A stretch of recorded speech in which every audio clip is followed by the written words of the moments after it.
I'd like to introduce Dr. Jay Khan and a volunteer who'll be joining us remotely, Mary. Together, we'll consider a series of patient and provider situations with a critical, analytical eye on how to safely and effectively talk to patients about violence and abuse. Thank you for working with us today, Dr. Khan. And hello, Mary. Hello, Dr. Gates, and thank you. Hi there. In this series of interactions addressing abuse, we'll look for insights, choices made, and some opportunities missed. Sort of a medical play-by-play, except for patients, it's not a game. The usual textbook instruction is all very straightforward, very black and white. But when it's just you and your patients in the exam room, what to do may not seem as clear-cut. Any of us can read a manual on how to fly, but it's flying time that actually teaches us how to fly.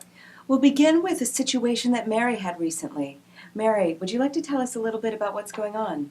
It's short and sweet and speaks for itself. I had a patient come in with an infected burn. We've made some notes along the way. It wasn't this weekend, but the weekend before. What have you been doing to treat this? Just over-the-counter burn spray. I got some gauze and that special tape. The skin's really sensitive in that area. I can't wear anything that touches it. I have to wear my work uniform, and that really hurts. Well, I'm sorry I didn't see you sooner. When did you say this happened? Just a few days ago. Oh, I thought you said it was before. No, just a few days.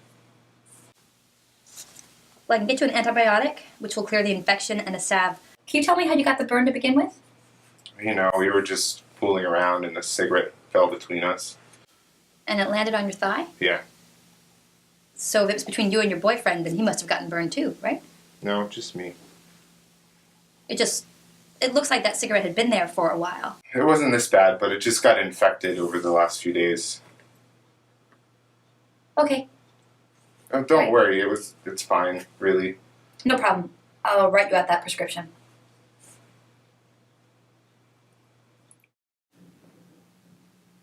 Mary, why did you pick this interaction to share with us? Well, it seems like something else should have happened there. Did you believe the patient? No, not really. Well, let's go back and take a look at the conversation again. Say when you had concerns.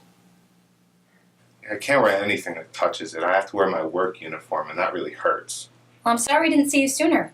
When did you say this happened? Just a few days ago. When the patient came in, they clearly said it had been a few weeks. Now when I look back, they said it had only been a few days. So the patient is being elusive, giving inconsistent answers? It's one of those situations where there's nothing to be gained by lying.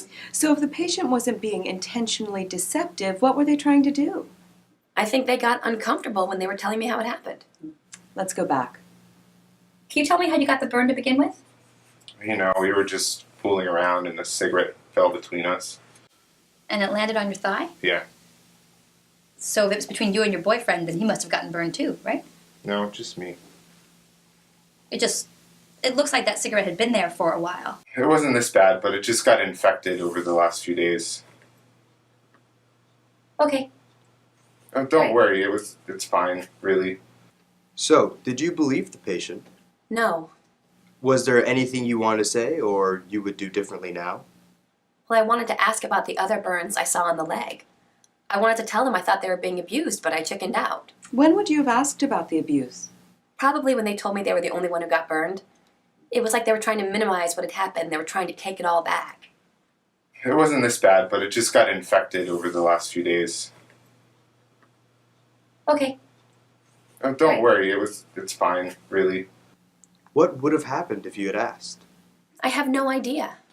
It's not like if I would have said something, they would have magically stopped getting burned by cigarettes. Asking would have planted a seed. Or I could have overstepped my bounds. What happens if my patient doesn't come back? What if the patient needs outside eyes to confirm what their own eyes don't believe? What if they need to trust that you can respond when asked a question and not judge and give out... Dr. Gates, what happens if they say yes? What will change? Yes. Yes is what we fear most. But what's the worst that can happen? And what's the best that could happen? Mary, to answer your question, maybe nothing will change. And maybe everything. Because reversing a condition often takes much longer than it took to manifest, just like heart disease and diabetes. Studies have shown that the use of these two screening questions, do you ever feel unsafe at home? And has anyone at home ever hit you or tried to injure you in any way? Have a sensitivity of 71% in detecting domestic violence and a specificity of 85%. Wow, really?